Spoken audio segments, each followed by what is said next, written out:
नमस्कार, मैं हूँ रेखा। डीडी बिहार के खास कार्यक्रम बिहार बिहार में आप सभी दर्शकों का बहुत बहुत स्वागत है।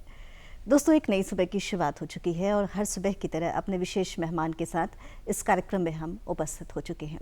जैसा कि आप जानते हैं कि कार्यक्रम बिहार बिहार, जिसमें हर सुबह एक विशेष मेहमान को लेकर हम आते हैं, एक मुद्दे पे बात करने की कोशिश करते हैं, कुछ ऐसी जानकारी इसमें शामिल करने की कोशिश करते हैं जिससे आपको कुछ नई बातें जानने, सुनने और समझने का मौका मिल सके। इसी क्रम में आज भी अपने विशेष मेहमान को लेकर हम उपस्थित हो चुके हैं।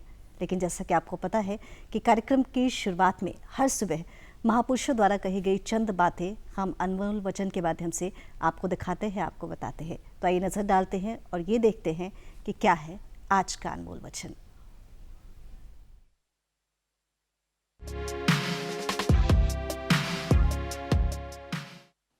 महात्मा गांधी ने कहा था, व्यक्ति अपने विचारों से निर्मित प्राणी है। वह जो सोचता है वही बन जाता है।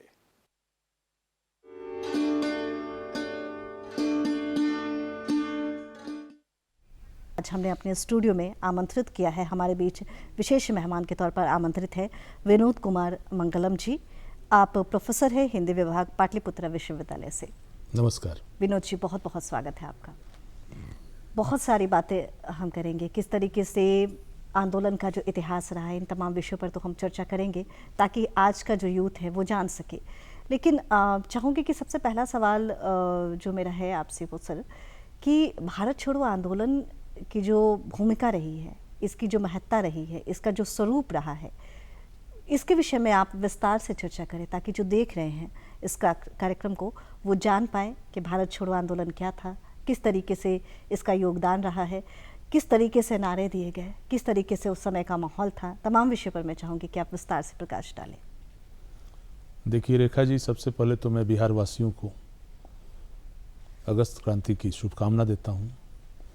और ये 8 तारीख को ही, मतलब जो पिछले दिन जो रात गुजर गई, वो मुंबई में ग्वालिया टैंक है, वहीं से 12 बजे की रात में 1942 में गांधी ने डू और डाई का नारा दिया था। लेकिन जैसा कि आपने कुछ कहा कि इसकी पृष्ठभूमि की बात करें जी, तो जब पृष्ठभूमि की बात करते हैं तो आज हम आज़ादी के अमृत महोत्सव के दौर में चल रहे हैं, यानी 75 वर्ष। लेकिन उस समय 1942 में जब डू और डाई का नारा दिया गया तो उसी समय ऐसा भारतवासियों को लगा था कि this is the last blow, ये अंतिम ब्लो है जो शायद अंग्रेज़ों को दिया जा रहा है। तो उस हिसाब से अगर देखेंगे तो हम लोगों को उसी समय लग गया था कि देश आज़ाद हो जाएगा। लेकिन फिर भी देश को आज़ाद होते होते 5 साल लग गए, 42 से 47। लेकिन अगर इसकी पृष्ठभूमि में आप जाएंगे तो थोड़ा सा 1 मिनट के लिए मैं आपको बता दूं कि जब दक्षिण अफ्रीका से, नटाल से एक्सपीरियंस लेकर के जब गांधी भारत आए तो राष्ट्रीय राजनीति की स्थिति पर गांधी का इतना ज़्यादा प्रभाव था कि उनके सामने पूरा का पूरा भारत, जैसे लगता है कि समाज के सबसे हाशिए पर जो आदमी, अंतिम पायदान पर जो आदमी बैठा हुआ था, वो भी राष्ट्र की मुख्य धारा में शामिल हो गया। लेकिन उससे पहले 1 मिनट ये बात जान लेना जरूरी है कि 1997 में जब सूरत स्प्लिट हुआ और नरम दल और गरम दल बट गए और फिर मुस्लिम लीग और कांग्रेस भी अलग अलग हो गए और तिलक को मांडले जेल में जाना पड़ा, फिर 8 साल के बाद, जिसमें उन्होंने गीता रहस्य लिखा है। इसलिए भी समझना होगा कि उस समय के जो स्वतंत्रता सेनानी थे तो वो जाते थे तो जेल में गीता रहस्य जैसी बड़ी रचना लिखते थे। तो एक बहुत बड़ा सवाल पूछा जाता है कि Tilak made the runway from where Gandhi can fly, जहाँ से गांधी ने अपनी उड़ान भरी। तो ये आज असहयोग आंदोलन की बात कर लें, असहयोग आंदोलन के बाद सविनय अवज्ञा आंदोलन की बात कर लें, या फिर अछूतोद्धार आंदोलन या कृषि आंदोलन या मंदिर प्रवेश आंदोलन, सारे आंदोलन उनके धीरे धीरे असफल हो जाते थे। But 1942 quit India movement, that was the first movement जिसमें गांधी ने हार्दिकता के साथ बौद्धिकता का प्रयोग किया था।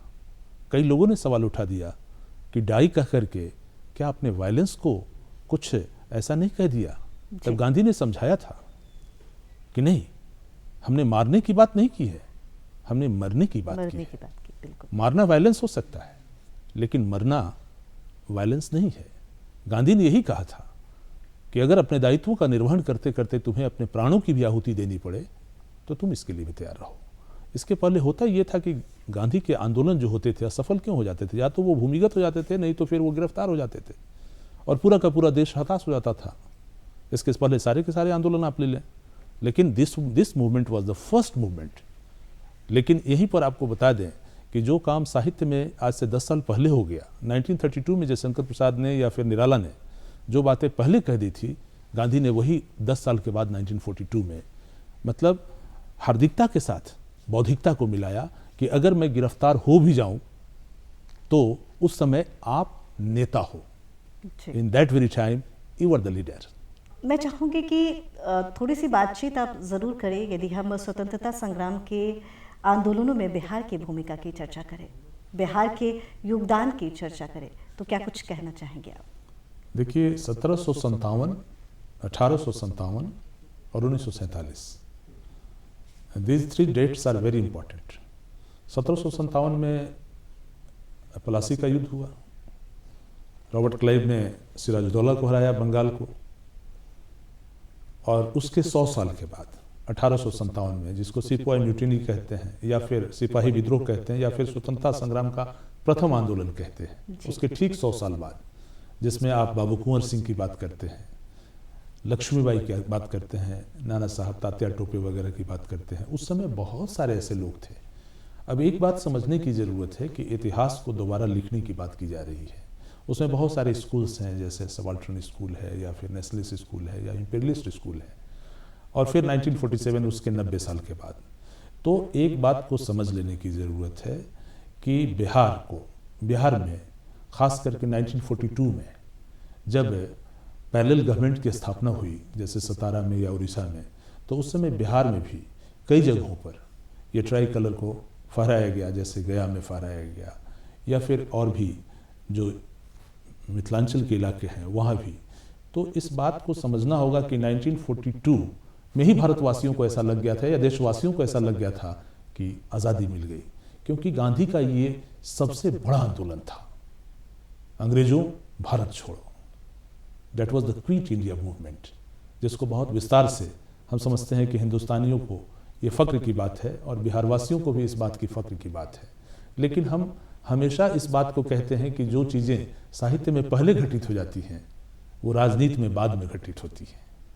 रेखा जी, भले ही आज का जो व्यक्ति है वो आज़ाद भारत में सांस ले रहा है, आज़ाद भारत में जी रहा है, लेकिन एक प्रोफेसर होने के नाते हम चाहेंगे कि आप इस विषय पर विस्तार से चर्चा करें कि क्या था आज़ादी के पहले का माहौल, किस तरीके से लोगों ने संघर्ष किया और किस तरीके से जो हमारा भारत है वो गुलामी की जंजीरों से आज़ाद हो पाया था। देखिए रेखा जी, 2-3 बातें दिमाग में रखनी है। If 1947 is the dividing line, तो 2 things are very important। आज़ादी से पहले का भारत और आज़ादी के बाद का भारत, जिसको आप 75 साल में अमृत महोत्सव की बात कर रहे हैं। हमारा सिर्फ कहना ये है कि कल जो गुजर गया वो अतीत हो गया, लेकिन हर गुजरा हुआ अतीत इतिहास बन जाए यह कोई आवश्यक नहीं। इतिहास के लिए एक वैज्ञानिक दृष्टि और एक वैज्ञानिक विश्लेषण की ज़रूरत होती है। हमारे चाहने से इतिहास नहीं बनता है। अगर हमारे चाहने से इतिहास बनने लगे तो इतिहास का चेहरा और भी कुरूप हो जाएगा। इसलिए आप इस बात को याद रखिए कि 1885 में जब कांग्रेस का निर्माण हुआ वो ह्यूम के द्वारा, तो that was a safety wall.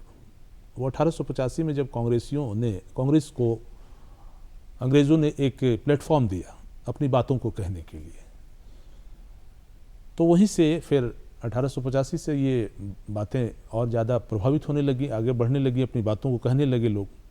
फिर हम नरम दल गरम दल की बात करते हैं। फिर हमारे यहाँ जो बहुत सारे जो क्रांतिकारी लोग हो गए, तो उनके भी अपने अपने रास्ते थे, अपने अपने हिसाब थे, अपने अपने मिजाज थे।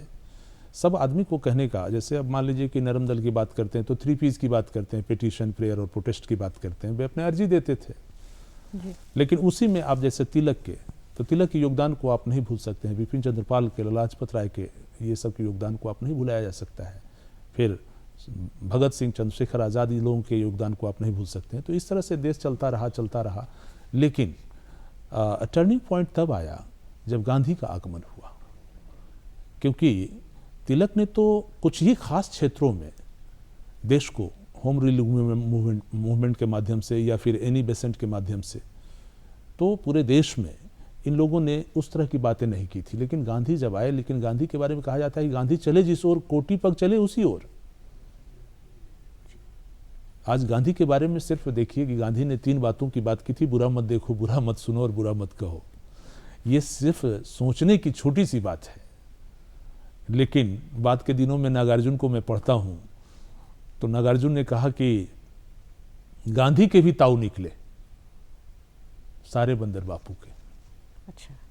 सारे सकल सूत्र उलझाऊ निकले, तीनों बंदर बापू के।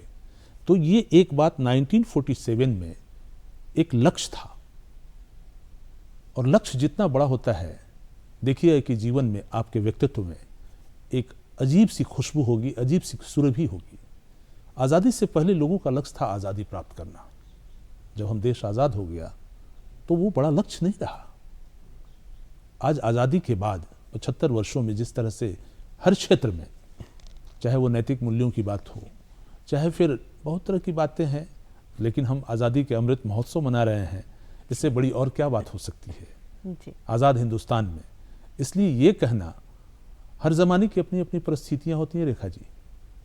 उस ज़माने की बात उस ज़माने में ठीक थी, लेकिन आज की बात आज के ज़माने में ज़्यादा अच्छी है।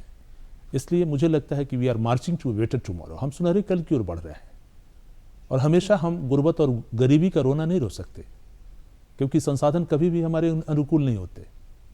हमें अपनी श्रम से, अपनी मेधा से, अपनी प्रतिभा से, और ख़ास करके बिहारियों के पास तो ये कुट कुट कर भरा हुआ है जी। हमें अपने संसाधनों को अनुकूल बनाना पड़ता है। इसलिए हम ये कहें कि आज़ादी के बाद 75 वर्षों के बाद इस क्षेत्र में गिरावट आई, इस क्षेत्र में नहीं, मैं ये नहीं मानता। हम बहुत आगे बढ़े हैं। पूरे विश्व में आज भारत का डंका बज रहा है, और ख़ास करके बिहार में। बिहार पहले से बहुत बदला है। And Bihar is not process in making, rather Bihar is changing very fast. Bihar बहुत, आप सोच सकते हैं कि बिहार में जिस तरह से हम कल की बात कर रहे हैं कि 10:30 बजे रात में मेरे गांव से एक लड़के ने फ़ोन किया।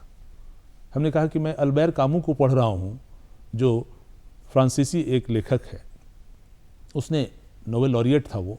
तो हमने कहा कि तुम गांव में अल्बैर कामू को पढ़ रहे हो? तो हाँ, मैं अपने कमरे में बैठ करके अल्बैर कामू को पढ़ रहा हूँ। जरा सा ये लाइन भैया बताइए कि इसका क्या मतलब हुआ। This is the change. यानी कि बिजली होगी वहाँ। जी बिल्कुल। एक नोबेल पुरस्कार विजेता को पढ़ रहा है आज़ाद हिंदुस्तान में। और ख़ास करके आज़ादी के अमृत महोत्सव का मतलब क्या है, आपको देखना होगा कि इसका मूर्त रूप, how much life is changing. The life is changing very fast. जीवन आपने बिल्कुल सही कहा सर, क्योंकि जब हम बात करते हैं उन दिनों की जब हमारा भारत आज़ाद हुआ था, भले ही कई आंदोलन चलाए गए, कई आंदोलनों का जिक्र भी आपने किया है, लेकिन अचानक से एक वैक्यूम था जब हमने बापू को खो दिया। और बापू को खोने के बाद भी यदि हम देखें भारत के नवनिर्माण की यदि हम बात करें, तो एक एक शख्सियत, एक एक शख्स की भूमिका रही है भारत के नवनिर्माण को करने में, भारत को बनाने में। तो आज़ादी के जो बाद का भारत है, उसके विषय में आप क्या कुछ कहना चाहेंगे? देखिए रेखा जी, एक बात तो आप समझ लेना होगा कि जो चीज़ें जिस समय होनी है वो तो होनी ही है, लेकिन बापू का इस तरह से असामयिक निधन जी। और उसके बाद भारतीय राजनीति में शून्य की, तो मैं देखता हूं कि आज़ादी के बाद जिस तरह से 1947 में हमें आज़ादी मिली, 51 में जिस तरह से पंचवर्षीय योजनाएं बनी, और ये बड़ी महत्वाकांक्षी योजनाएं थी, हर हाथ को काम देने का वादा किया गया, गरीबी हटाओ, शिक्षा भगाओ, न जाने कैसे कैसे नारे दिए गए। लेकिन जो सच है उससे हम मुंह नहीं मोड़ सकते।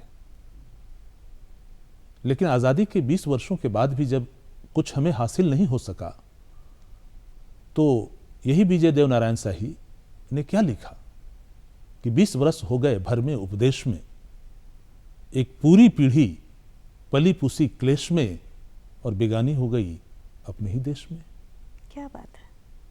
तो इस बात को समझना होगा, हम अगर सच से मुंह मोड़ लेते हैं तो हम दो काम करते हैं, या तो फिर हम उस सच को इनकार कर देते हैं या फिर हम सच को स्वीकार करने की मुद्रा में नहीं होते। जीवन में वही आदमी बुलंदी पर गया है जिसने सच को स्वीकार किया है, और सच को स्वीकार करने की क्षमता हर व्यक्ति में नहीं होती। लेकिन मैं आज बिहार में एडवांस का ये रिजल्ट, मेंस का रिजल्ट आया है आईआईटी का, अभी मैं अखबार देख रहा था। बिहार में मेधा की कमी नहीं है। हमारे बिहार वासी, हम गुर्बत में, गरीबी में जरूर जी सकते हैं, लेकिन हम नैतिकता के दामन को नहीं छोड़ सकते। जी, आपने कहा था कि जो राजनीति जो बातें कहती है, साहित्य उसको बहुत पहले ही कह चुका होता है। तो चाहूँगी कि इसको आप विस्तार से बताएं, क्या कुछ कहना चाह रहे थे आप और क्या कुछ आपने पाया है। इसके लिए मुझे लगता है कि 2-3 उदाहरणों को देना काफ़ी अच्छा होगा। जी, जैसे 1942 क्विट इंडिया मूवमेंट की आपने बात की, तो गांधी ने पहली बार बौद्धिकता का प्रयोग किया, लेकिन उससे जस्ट 10 साल पहले, अगर 1932-33 की बात कर लें, तो 2 रचनाएं, एक निराला की और एक जयशंकर प्रसाद की, कामायनी। अब इन दोनों रचनाओं में आप देखेंगे कि किस तरह से बौद्धिकता का प्रयोग किया गया, जो 10 साल पहले हुआ। अब जैसे निराला राम की शक्ति पूजा में, अब वो एक, मैं कथा में नहीं जाना चाहता हूँ, बस राम पूजा कर रहे हैं और प्रतिदिन एक कमल चढ़ा करके दुर्गा की आराधना कर रहे हैं। कमल चोरी चली जाती है रात्रि के मध्य प्रहर में, दुर्गा खुद चुरा कर लेके चली जाती है। अब राम परेशान हो जाते हैं, अपने जीवन को धिक्कारने लगते हैं। तो ऐसे समय पहुंचा मैं बुद्धि के दुर्ग, हुआ हत चेतन, राम में जगी स्मृति, हुए पा भाव प्रमन। मां का स्मरण हो आता है, कौशल्या का, और राम कहते थे यह है उपाय, यह है उपाय। बचपन में मां कहती थी सदा मुझे राजीव नयन, 2 नील कमल हैं शेष सभी यह पुरस चरण, 2 नील कमल हैं शेष सभी यह पुरस चरण, पूरा करता हूं देकर माता एक नयन। कमल वो जो बिल्कुल एक स्थूल रूप में था, उसकी चोरी चली गई, लेकिन आंख को कमल कह देना और एक आंख को चढ़ा देना और पूजा की पूर्णाहुति कर देना, और ये फार्मूला अपने पुरखों से, अपनी परंपरा से, मां से मिलना, तो खास करके सामंतीय स्तर पे नारियों को जिस तरह से हार्दिकता की वस्तु समझा गया, जिस तरह की प्रसाद ने कामायनी में लिखा कि नारी तुम केवल श्रद्धा हो, लेकिन नहीं, उसी दौर में जयशंकर प्रसाद ने ईड़ा का भी निर्माण किया, ईड़ा को भी गढ़ा। और जब कामायनी के मनु ईड़ा का हाथ पकड़ लेते हैं तो ईड़ा कहती है कि तुम भूल गए पुरुषत्व मोह में कुछ सत्ता है नारी की, समरसता है संबंध में नहीं अधिकार और अधिकारी की। इसलिए पुरुषत्व के नशे में ये मत भूलो कि नारियों की भी कोई अहमियत है। तो ये बौद्धिकता की बात, और वो भी नारियों के मुख से, और ये 1932-33 में। तो ये साहित्य में 2 ऐसी घटनाएं आप देखें, और जो जीवन की बिखरी हुई जो चीजें हैं। एक बात और समझने की जरूरत है कि गांधी ने और गांधी से पहले तिलक ने बहुत सारी बिखरी हुई शक्तियों को, और वो 1932-33 में खास करके जयशंकर प्रसाद ने साहित्य के माध्यम से कि शक्ति के ये विद्युत कण जो व्यस्त विकल बिखरे होने रुपाए। हमारे जीवन में रेखा जी बहुत सारी चीजें ऐसी होती हैं जो बिखरी होती हैं। बिखरी हुई चीजों को जैसे ही हम इंटीग्रेट कर लेते हैं तो कहीं ना कहीं हमें शक्ति की प्राप्ति होती है। जयशंकर प्रसाद वही कहना चाहते हैं कि शक्ति के ये विद्युत कण जो व्यस्त विकल बिखरे होने रुपाए, समन्वय उनका करे समस्त विजयनी मानवता हो जाए। इसलिए अगर चीजों को समन्वित कर लेते हैं तो आदमी की क्या, मानवता की विजय की कहानी लिखी जा सकती है। जी, आप लगभग 30 वर्षों से शिक्षण कार्य में जुड़े हैं और आपने अज्ञेय पर शोध किया है, और अपने दर्शकों को ये बता दो कि आपने शोध कार्य के दौरान लगभग 15 देशों की यात्राएं भी की हैं। तो चाहूँगी कि आपका जो अनुभव रहा है इसके विषय में आप विस्तार से बताएं, क्या कुछ देखा आपने विदेशों में। और एक ख़ास बात मुझे ये लगी मंगलम जी कि आपने अंग्रेजी में भी शिक्षण हासिल किया है, अंग्रेजी में भी आपने शिक्षा हासिल की, बावजूद इसके आपने अज्ञेय पर शोध किया, हिंदी में शोध किया और विदेशों की यात्राएं भी की शोध कार्य के दौरान। तो ये कैसा अनुभव रहा आपके जीवन का? देखिए, विदेशों में जब भी आप कोई रिसर्च पेपर पढ़ने जाते हैं, चाहे वो इंग्लैंड हो, चाहे वो बेल्जियम हो, चाहे वो फ्रांस हो, चाहे इटली हो, चाहे स्विट्ज़रलैंड हो, चाहे यूनिवर्सिटी ऑफ बोन जर्मनी हो, मैं इन तमाम देशों में अपने रिसर्च पेपर को पढ़ने के क्रम में 3 बार यूरोप की यात्रा पर आमंत्रित किया गया हूँ। और इस बात के लिए मैं कभी कभी महसूस करता हूँ कि मास्टर डिग्री पटना यूनिवर्सिटी से जब मैं इंग्लिश में किया, तो फिर कुछ दिनों के बाद मैंने हिंदी में डबल MA किया और मेडलिस्ट बना, और फिर UGC फेलोशिप प्राप्त किया। तो वहाँ पे जो पेपर पढ़े जाते हैं वो अंग्रेजी में पेपर पढ़े जाते हैं, इसलिए हिंदी वाले को अगर अंग्रेजी में वहाँ पेपर नहीं पढ़ने आएगा तो आमंत्रित नहीं किए जाएंगे। रही बात शोध की, 1999 में जब मैं 96 में लेक्चरशिप में आया, तो 99 में मुझे शोध करने का अवसर प्राप्त हुआ। और मैं पिछले साल उसके पिछले साल जब मैं फ्रांस गया था, तो मैं फ्रांस के उस चर्च में गया था जहाँ पर बैठ कर के अग्गे ने अपनी सबसे बेहतरीन रचना जो आकर के हिंदुस्तान में उन्होंने लिखी, लेकिन जैसे कहते हैं ना कि एक रचनाकार के भीतर एक वायरस घुसता है और उसके बाद वह संक्रमित हो जाता है जी। और फिर वो तब तक बेचैन रहता है जब तक कि वो पन्नों पर शब्दों के माध्यम से उतर न जाए। तो पियरे द क्विर एक मठ है, एक चर्च है, ये फ्रांस में है। तो मैं जब वहाँ गया तो मैं संकल्पित था कि मैं उस मठ में, उस चर्च में जरूर जाऊँगा जहाँ पर अग्गे को, जो उनकी बेहद बेहतरीन रचना असाध्य वीणा है, जो आज UPSC में लगभग 25 वर्षों से लगी हुई है, उसको पढ़ करके न जाने कितने लड़के IAS बने हैं। तो उनकी ज़िंदगी की सबसे बेहतरीन रचना अग्गे, इसलिए अग्गे मेरे लिए शोध का विषय बना क्योंकि वो विज्ञान के छात्र थे और फिर अंग्रेजी से MA किया था उन्होंने। तो एक स्वाभाविक रुचि थी मेरी हिंदी की ओर, और अंग्रेजी से मास्टर डिग्री तो था ही। तो मुझे लगा कि ये मेरे लिए, और मुझे पढ़ने के क्रम में थोड़े अच्छे लगते हैं, और साहित्य की ऐसी कोई विधा नहीं है जिस पर उन्होंने अपनी कलम नहीं चलाई। मूलतः वो कवि हैं, लेकिन उपन्यासकार भी हैं, कहानीकार भी हैं, आलोचक भी हैं, समीक्षक भी हैं, यात्रा संस्मरण भी उन्होंने लिखा है। और उनकी 3 बड़ी फेमस औपन्यासिक रचना है, शेखर एक जीवनी नदी के द्वीप अपने अपने अजनबी, और असाध्य वीणा तो उनकी बड़ी फेमस रचना है। इसलिए कई तरह से मेरे व्यक्तित्व से उनके व्यक्तित्व में मेल खाता था, तो यही कारण रहा शोध के विषय का चयन का। जी, चूँकि आप साहित्य से जुड़े हुए हैं मंगलम जी, और यदि हम देखें अभी के मौसम की बात करें, सावन का महीना चल रहा है, तो साहित्य में सावन की जो भूमिका है, साहित्य में यदि हम सावन के महीने को देखें, साहित्य में यदि हम हरियाली को देखें, चूँकि हमारी बिहार सरकार की एक योजना भी चल रही है, जल जीवन हरियाली, तो क्या कुछ कहना चाहेंगे आप इस मौसम के विषय में?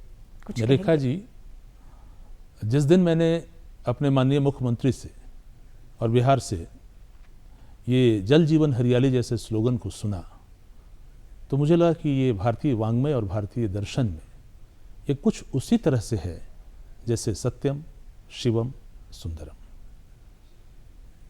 मैं अपने माननीय मुख्यमंत्री को इस बात के लिए बहुत ही आभार प्रकट करना चाहता हूँ कि जिस दिन उन्होंने ये एक थीमेटिक और काफ़ी थॉटफुल स्लोगन दिया। आप देखें कि विश्व में जितनी भी सभ्यताएं विकसित हुई, सब नदी के किनारे विकसित हुई, चाहे वो सिंधु घाटी सभ्यता हो, चाहे वो मिस्र की सभ्यता हो, चाहे नील की सभ्यता हो। तो आखिर जल तो सबसे जरूरी चीज है ना। मुख्यमंत्री की यही सोच है कि जहां जल है वहीं जीवन है, और जहां जीवन है वहीं हरियाली है। लेकिन एक बात मैं समझाऊं कि हरियाली सिर्फ उसको नहीं कहते हैं जो बाहर में दिखाई पड़ते हैं, ये 2 वे ट्रैफिक है। नहीं तो गोस्वामी तुलसीदास ने जिस तरह से क्षितिजल पावक गगन समीरा जो कहा कि 5 तत्व यह बना शरीरा, और ये 5 तत्वों से प्रकृति भी बनी है, और यही 5 तत्वों से हमारा शरीर भी बना है। किसी दिन जल की कमी हो जाती है। अभी आपने कोरोना को देखा, ऑक्सीजन का लेवल कम हो गया था। ये हवा तत्व है, ये गगन मंडल है जिस पर हम सोचते हैं, और जो अग्नि तत्व है, अग्नि का क्या काम है? शुद्धिकरण का काम। सारी चीज़ों को इकट्ठा करके फिर उसमें आग लगा देते हैं, या फिर हमारे यहाँ जब भी कथा होती है सत्यनारायण की तो उसके बाद हवन की प्रक्रिया होती है। तो ये शुद्धिकरण का काम, क्षितिजल पावक गगन समीरा। इसलिए जल जीवन हरियाली में क्या नहीं है, यह सिर्फ स्थूल और सूक्ष्म का समन्वय है। और मुझे लगता है कि अगर इसको कभी मौका मिला तो मैं इस पर एक पुस्तक भी लिखूंगा और वो बिहार सरकार को समर्पित करने की कोशिश करूंगा। रही बात सावन की जो आप कह रहे हैं, तो सावन में जो प्रकृति है वो बाहर की है, जिसमें हरियाली है, ये मेहंदी है, ये हरापन है। सावन महोत्सव मनाए जाते हैं। लेकिन आध्यात्मिक स्तर पर अगर देखें तो आध्यात्मिक स्तर पर वही कहीं ना कहीं जल जीवन की वो गहराई है जिसको हमारे माननीय मुख्यमंत्री ने सपनों के साथ उसको आगे बढ़ाने का काम किया है, जिसे पूरा का पूरा विश्व एक दिन आने वाले दिनों में उसको स्वीकार करेगा। जी, चूँकि अभी हम आज़ादी का अमृत महोत्सव मना रहे हैं और आप विश्वविद्यालय से जुड़े हुए हैं, क्या कुछ कहना चाहेंगे हमारे दर्शकों को, और किस तरीके से इस तमाम आयोजन को आप लोग मना रहे हैं, क्या कुछ कर रहे हैं, इसके विषय में मैं चाहूँगी आप बताएं। देखिए, पाटलिपुत्र विश्वविद्यालय का मैं शिक्षक हूँ और I love to say that I am a student. मैं तो अपने आप को विद्यार्थी कहने में ही ज़्यादा फक्र महसूस करता हूँ। और हमारे विश्वविद्यालय के यशस्वी माननीय कुलपति प्रोफेसर आर.के. सिंह, उन्होंने सारे कॉलेजों को और विश्वविद्यालय को भी निर्देशित कर दिया है कि ये 12, 13, 14, 15 और ये माननीय कुलाधिपति महोदय जो गवर्नर साहब हैं, उनका ये पत्र है, सरकार का भी पत्र है कि आप, और ख़ास करके भारत सरकार का, जिसको तिरंगा महोत्सव की बात की जा रही है 12, 13, 14, 15, तो इसमें हम लोगों ने बहुत सारे कार्यक्रम करने का प्रयास किया है या आयोजन किया है।